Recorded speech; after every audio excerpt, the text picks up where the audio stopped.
1937. You were born a boy.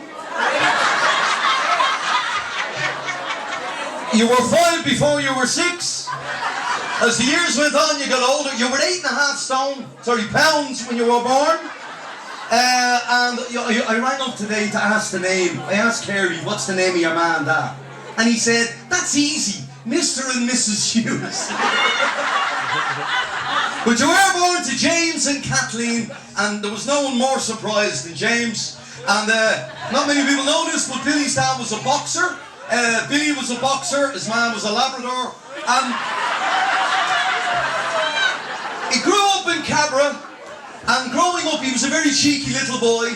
One Christmas a policeman stopped him on his bicycle, you probably remember, and he said, where did you get that bike? And Billy said, I got it off Santi. Because he always spoke that way, even then. And the policeman said, well, next Christmas you tell Santi to put a light in the front of it and a light on the back of it. Billy said, where'd you get the horse? He said, Santi. He said, next Christmas you tell Santi to put the bollocks underneath it, not on top of it. That's right, Billy. Billy came from a very poor family. In his house you could only play Seek. Are you fucking getting any of this? Ambrose, look who's here, Billy. I am the captain of the fish finger. He's captain, bird's eye too. Anyway, when you were a little boy, Billy, one day you were sitting outside your back garden and you accidentally stood on an ant. Where most people would have just left it, Billy, no you didn't.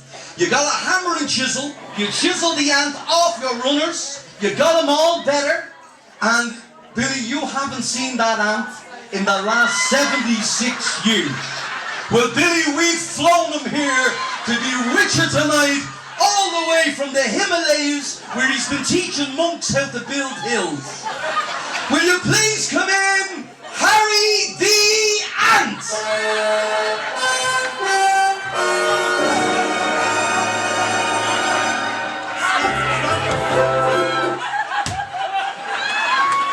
There's some fucking bollocks. Anyway, when you were growing up in Cabra, you thought you were adopted because you didn't look like your mother and you didn't look like your father. And one day you said to your mother, am I adopted? And your mother said, I don't know what you chicken jiving motherfucking talk about, Billy. I don't know what I'm going to do. They used to bring you to the pet shop and tell you it was the zoo. Billy says, where's the lion? Look at the goldfish. Look. Billy grew up in a weird house in Cabra. The curtains were drawn, but the furniture was real. And the ceilings in that house in Cabra, do you remember them? They were really high, much higher than this. And Billy said to his ma one day, Ma, why are the ceilings so high? She said, I told your father, I wanted 2 rooms locked into one.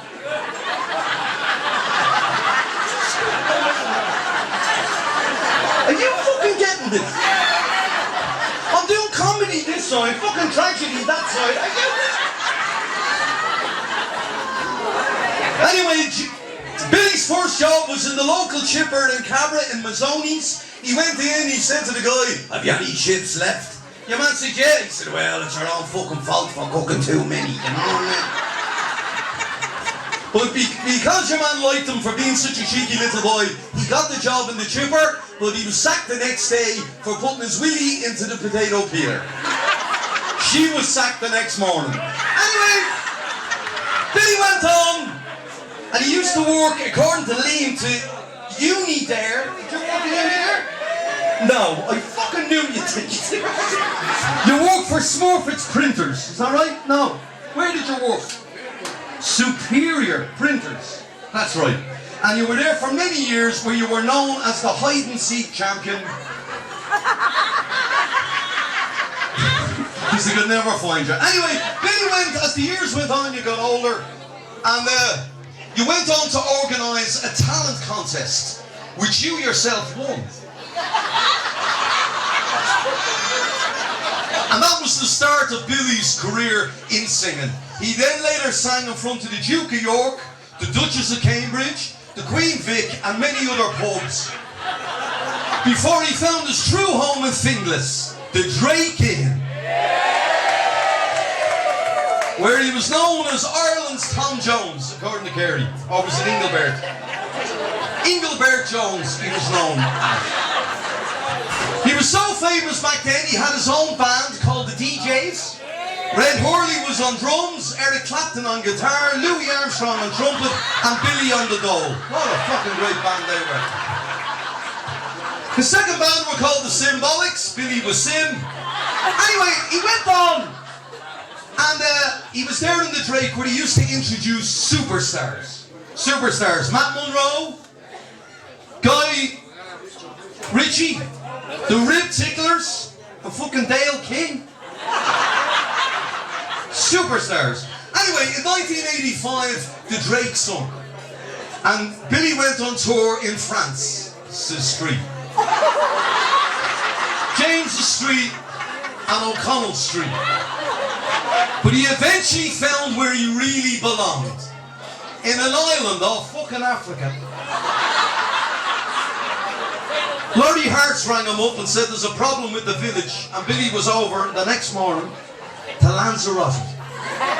Mulligan's Bar, where he used to sing to the sunburn tourists and all the English fuckers on the road. And that's no joke. As the years went on, we all know Billy as a great singer and a really nice guy. He really is, isn't he? Yeah. No, seriously, no matter what they fucking say, he is. And while he was in Lanzarote, we all know his health went down a little bit. He lost a lot of weight. People think that was health, it wasn't. Billy wanted to be a model on the Troker boxes for Christmas.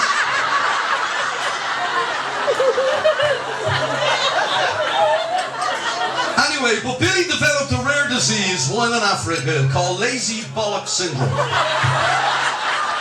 Just ask Anne. The early symptoms resemble a mild form of flu, but soon his brain shrunk to the size of a watermelon, cracks appeared in his skull, fluid filled up in his eye sockets. This is like half this fucking audience. Billy, you daren't fall over in here. There's no one young enough to pick you fucking back up again.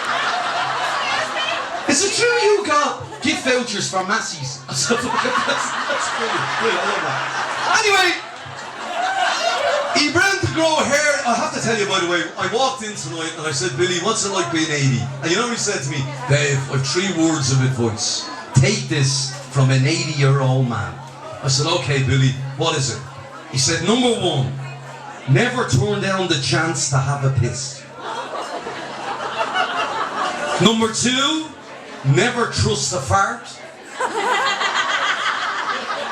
And number 3, if you get an erection, use it. Even if you're on your own.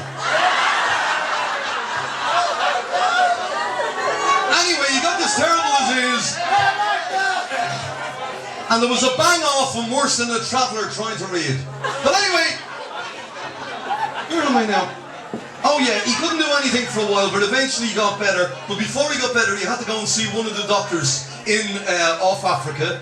And he went in to see him, and he said, Billy, you have gash. And Billy said, gash? Yes, gonorrhea, AIDS, syphilis, and herpes. Gash. Billy said, what do we do? He said, we put you in a room on your own, and we give you pancakes and pizza. And Billy said, will that cure me? He said, no, it's the only thing that'll go under the fucking door.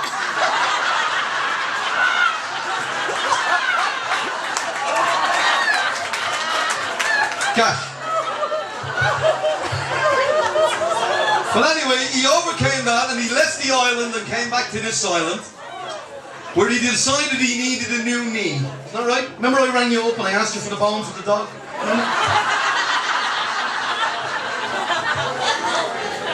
He needed a new knee. He said, I have to get a new knee or get a job as a car park attendant. Remember that? I'm not fucking car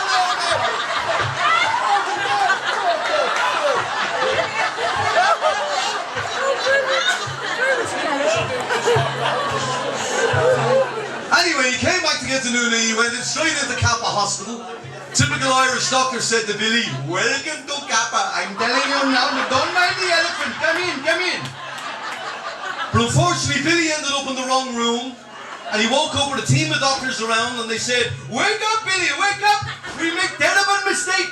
Instead of giving you new knee, we give you full sex change operation." Billy said, "Are you serious? You say I'll never get another erection." "Of course you will. It won't be yours, Billy, but you'll get one. You'll fucking get one."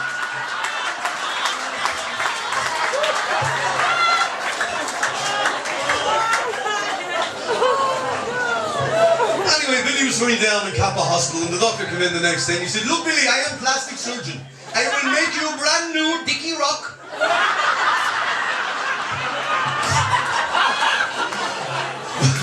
"We're going to get €9,000 compensation.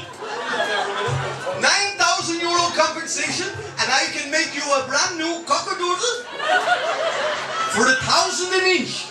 So you could maybe spend 6,000 out of the 9 and have the average size cockadoodle." I fucking wish, Or maybe, I'd say the fucking buttons in that waistcoat are strong. My jeez. Stop laughing, you'll take someone's fucking eye out. Or maybe you spend the whole 9,000 and we get you big fuck off cockadoodle. Or maybe you go to credit union in Ballymun, borrow €3,000, put it with the 9 and a big 12-inch fuck me cockadoodle. I'm letting you home tonight. Have a word with Anne. Find out what size cockadoodle you're wishing for. Come back in the morning, tell me, and I will make for you. Hala, hala. Billy came in the next morning. "We're getting a new kitchen."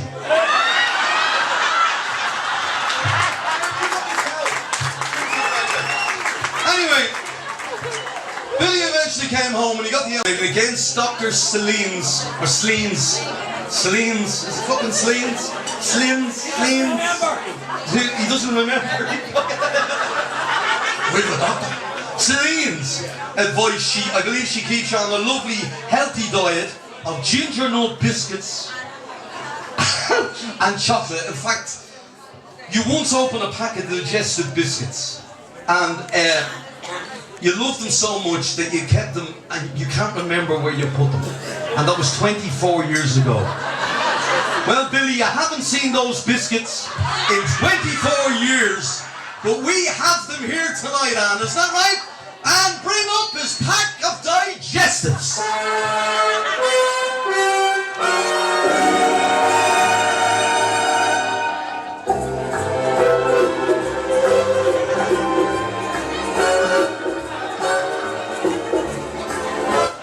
I'm fucking diabetic on chocolate and ginger nut fucking biscuits. Anyway, listen. After all your ill health, the new knees, the diabetes, all that business, one thing never changed throughout all those years. The voice. Billy Hughes, tonight, this is your life.